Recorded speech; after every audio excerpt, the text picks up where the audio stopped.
I'm going to jump right into it and get us going. Tonight should be fun. Why dieting is making you fatter. I know that's kind of a weird, like, oxymoron, right? Like, wait, aren't we dieting in order to lose weight? Like, how is it actually making us fatter? Well, I think it's really our approach, right? So, let's dive in. This will be a fun topic for tonight. So, I'm going to start with some kind of like alarming statistics because this is really what kind of leads us to make the assumptions that we're making here, right? So, a couple things. One, gym memberships, they're at an all-time high. Like even pandemic, in the mix here, people are still actively having gym memberships, and maybe not so much in person, but we've got like the online versions. We have like Beachbody, we've got the Peloton movement, right? Like people are streaming into their living rooms and into their homes, right? It's not a lack of access, right? So we just see all of that skyrocketing and it's not going down. So gym memberships, all time high. Diets are at an all time high. I mean, gosh, it's a little comical sometimes. Um, just how many diets and like what kind of diets you'll find out there, like the celery juice diet, the cabbage soup diet.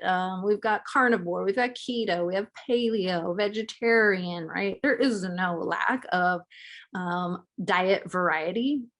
And yet we still have obesity at an all-time high, right? So people are clearly investing in exercise. Now, whether they're actually going and how effective it is, that could be a whole other topic, right?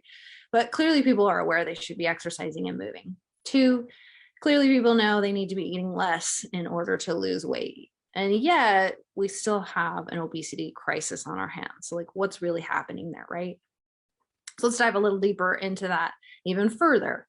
Now, these are kind of surprising, but you'll probably agree with your own experience, right? So most diets have a less than 5% success rate, less than 5%, right? So that means 95% of the time you go on a diet, you will either not produce the results you want or you're not going to keep them, right? Unsuccessful. On top of that, 30% of those people who are unsuccessful are not only going to regain the weight, they are going to end up regaining more weight than they actually lost, right? So we end up in this worst position.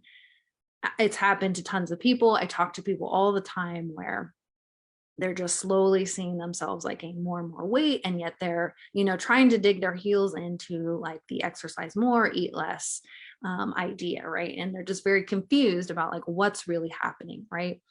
Last, we can see like data is clear. There is a correlation between the number of diets that someone has attempted and then the weight that they've gained.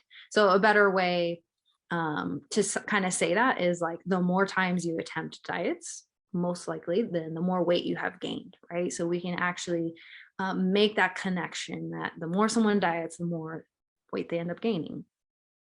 So with all of that, is it true then that dieting is making us fatter? I'm going to argue tonight, yes, absolutely, that dieting is the issue here. Okay, now let's get into like some of those specifics. So one, I'm going to start with kind of a counterintuitive statement here that all diets actually work in the short term.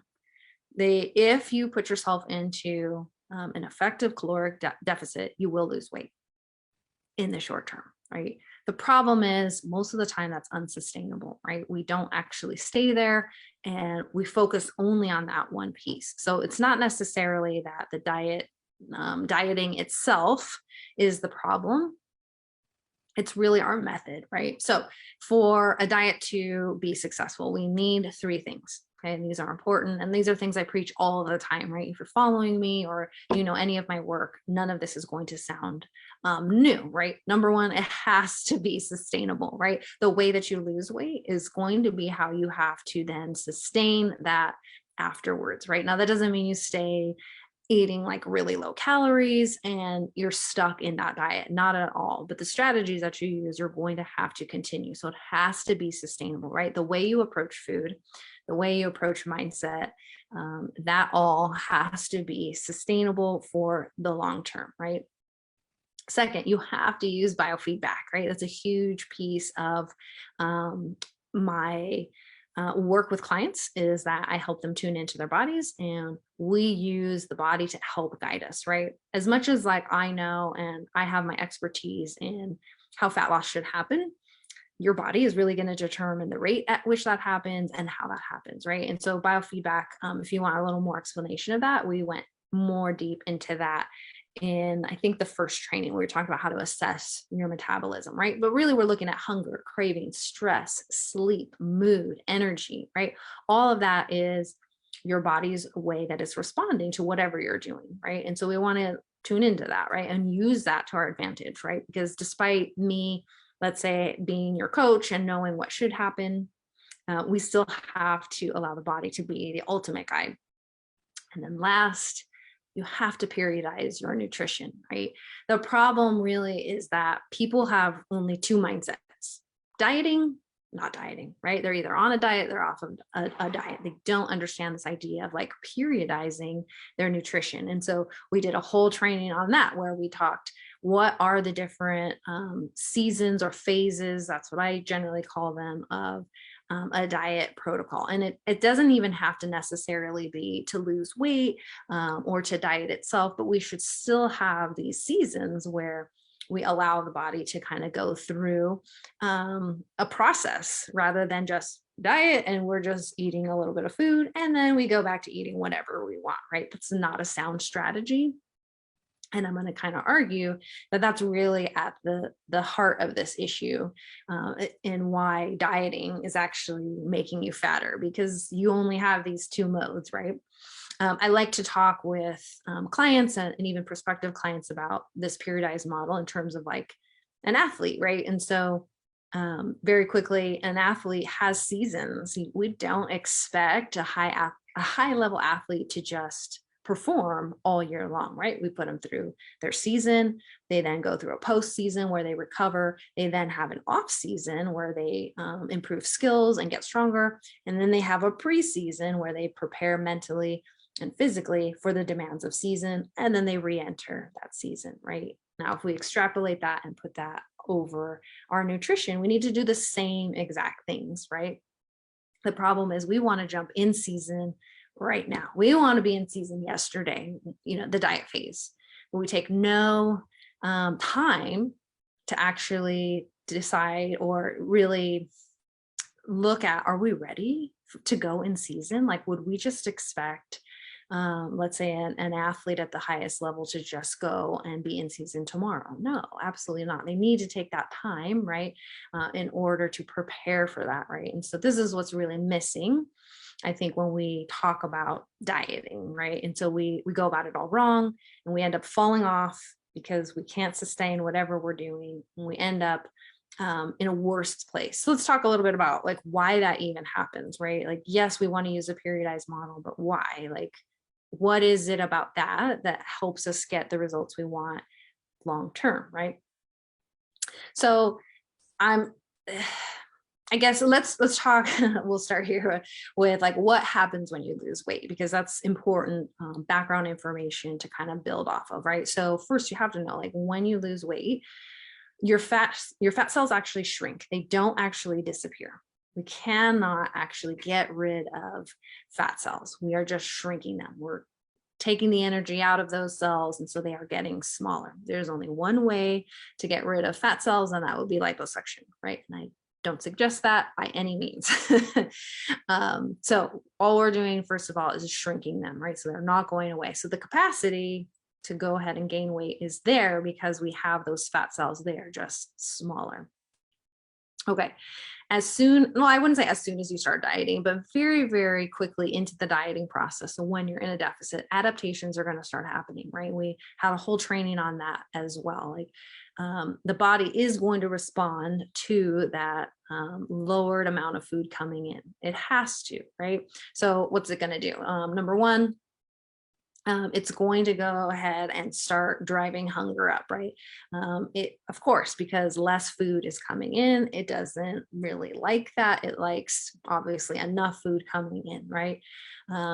It's going to reduce your BMR, right? Your BMR is just how many calories you burn at rest, right? Not really something you need to know. It's just like in order to keep you alive, like at minimum, BMR that's going to get reduced. Why? Because, well, less energy is coming in. And so body is just extrapolating, well, if I've got less energy coming in, then I need to put out less energy, right? You're going to be less motivated to move, right? And exercise. So that desire, like when you're dieting, especially the longer you've been dieting, you're just feeling like, ugh, I just don't really feel like it. Your motivation is down, right? That's all physiological and that's on purpose. That's your body responding to the deficit and like saying, hey, hey, hey, no, no, no. We don't have the reserves to go ahead and do that. So we're going to actually drive like that desire down. Your affinity for NEAT. Now, NEAT is just like the non-exercise stuff we do, like just walking, standing, fidgeting. So, somebody who's like really active in terms of like always walking and wanting to kind of be moving around, you'll see that as they go through their cut or their deficit, like they're just going to start sitting a little more and they're not really going to want to like stand at their desk, and they're going to start wanting to park closer, like, and they're not going to want to take the stairs, right? All those little things are kind of unconsciously happening internally as the body is experiencing this, decrease in energy coming in, right? Again, the body is extrapolating what's happening for the long term. It doesn't know, number one, that you're choosing this. And it also doesn't know that it's temporary, which, well, for some people it's not temporary, but it should be temporary. The body has no idea what your plans are. And so, like I said, once we've been in a deficit for a good amount of time, the body's going to, allow these compensatory mechanisms to start kicking in to go ahead and compensate for what you are doing there, right? Last is, because you're eating less food, you're going to then also use less energy in digesting and breaking down that food. And that's just a product of, well, less food. Well, there's less food to break down, right? And we call that like the thermic effect of food. Very quickly, like protein has a very high thermic effect, meaning it takes a lot of energy in order to break it down. And so if you are eating less, well, then you're going to burn less in that actual breakdown process. So we're dieting, right? We're shrinking fat cells. And, very shortly after beginning that, the body is going to go ahead and begin those physical kind of manifestations, right? Those are physically what's happening. All those things that I just talked about, your BMR being reduced, your affinity to want to like move, your affinity even just for NEAT, those non-exercise activities, and then also just the fact that you're not eating as much, that's all called TDEE. Don't need to know that, that's all reduced. It also is now priming your body to regain weight faster, right? And that's because of all of what's happening, right? The body does not want to lose weight. It doesn't want to change, is probably a better way to say it. It doesn't want to. It likes to stay the same, right? And we use the word homeostasis for this place where the body is comfortable and balanced, and it's like wants to stay there, right? And so it is going to prime, once your diet is over, you to go ahead and regain weight faster, which is why we see like such a low success rate with diets, and then also a pretty high percentage of people who are going to like regain the weight and even more, right? On top of that, if that's not that's not bad enough, we are also going to now have this affinity to create more fat cells. Okay, now remember what I said. When we diet and lose weight, we're actually not losing fat cells, we're just shrinking them. But after the diet, if we are regaining weight, we're actually able to produce more fat cells that we cannot get rid of later, right? And so all we're doing when we start a diet and then fall off, and then we start another diet and then we fall off, and we go through this, what we call yo-yo dieting, is we're really just teaching our bodies to guard against future diets, right? Because all we're doing is teaching it that like we go through these famines, it doesn't like it fights back, and we drop off, and then we gain more weight, right? And then we do it again. We reduce our calories. All these compensations happen. We fall off. We regain the weight, right? And so this is why, yeah, I think that dieting is definitely making us fatter, but I'll be more clear that it's yo-yo dieting, right? This is not to scare you into thinking, well, how can I ever lose weight? Well, there's an appropriate way to do that, right?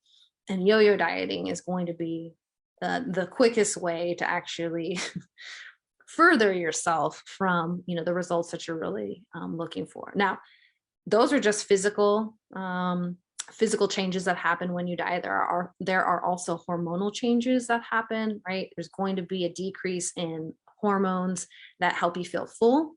There's going to be an increase in hormones that make you feel hungry.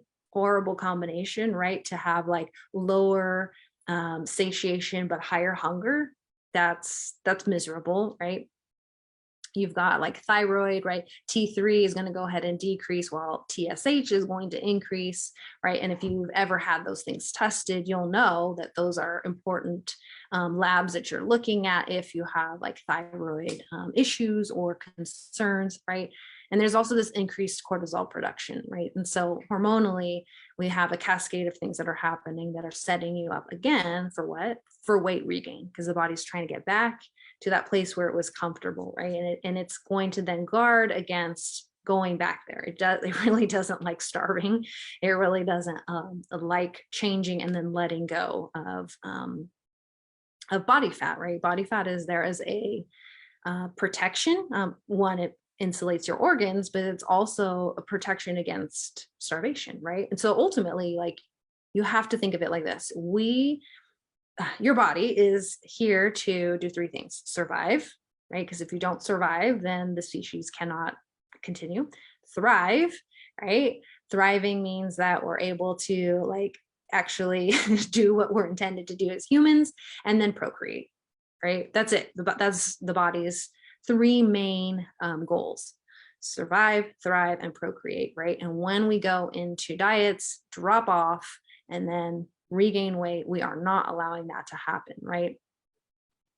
And so you have to think like your body could care less about your physique goals. It could care less about your performance in the gym. It could care less about your self-confidence, right?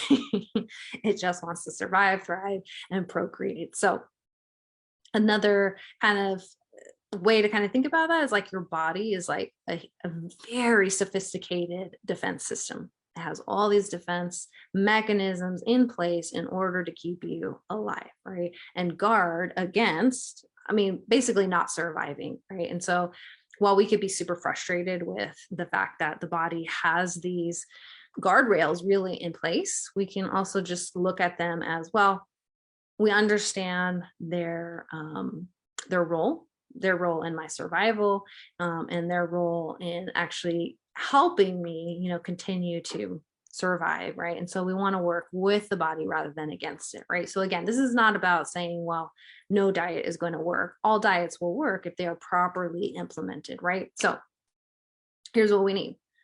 You have to find something sustainable. You have to find a way of eating an appropriate amount of quality food that you can sustain for the long term, right? This is why, while keto, let's say, for example, can be successful for people, for a lot of people, it's not sustainable. They cannot give up bread. They cannot give up, larger amounts of carbohydrates for the long term. Will it produce weight loss in the short term? Sure. But the question is, can you sustain that now afterwards, right? So I don't have a problem with keto so long as that's something you prefer and that's easy for you to do. It's not something that's miserable and something that actually creates more stress down the line, right? Because once you start introducing carbohydrates back, right, well, you're going to be you're going to find out that it was not actually a long-term solution for yourself. So sustainability is number one. Two, you have to learn how to get in tune with the body to understand like how it's responding to whatever protocol you're utilizing, right? we're so disconnected sometimes from our bodies. That's kind of a product of Western culture, is that we live outside of our bodies so much of the day that it's hard for us to connect, to say like, how actually am I feeling? What's my mood like? My energy, my hunger, my cravings, my sleep, my stress, right? And putting that together in a picture to say, wow, like this is really not working. My body's really unhappy with whatever I'm doing, right? Or wow, look at all the changes that are happening in a positive way when we start, implementing a protocol that's appropriate specifically for you, right? Most important, you have to have an entry as well as an exit plan, right? And this is where periodization comes in, right? You have to enter your diet in the best possible place, and then have a plan to exit, meaning we don't just drop off, right? We don't just diet for 3 months and then go, great, we lost 20 pounds. Awesome. I'm going to go back to what I was doing before, right? You have to remember, as soon as that diet is over, and even while you're dieting, right, you have already kickstarted self-defense mechanisms that are going to guard you against future weight loss, right? And so you have to be strategic and smart about how you exit, so that we don't allow, those defense systems to create more weight gain than we originally had, right? And so this is where working with, let's say, a coach, or just taking the time to learn how to actually exit out of the diet is actually going to be more helpful, right? So it's those repeated attempts at dieting that's actually making us fatter when we execute them poorly. But we can actually use, what we know about the body and how it operates. We can be strategic. We can actually be effective with our diets if we understand the mechanisms that we are going to trigger these mechanisms. So let's work with the body. That means taking diet breaks. It might mean some refeeds.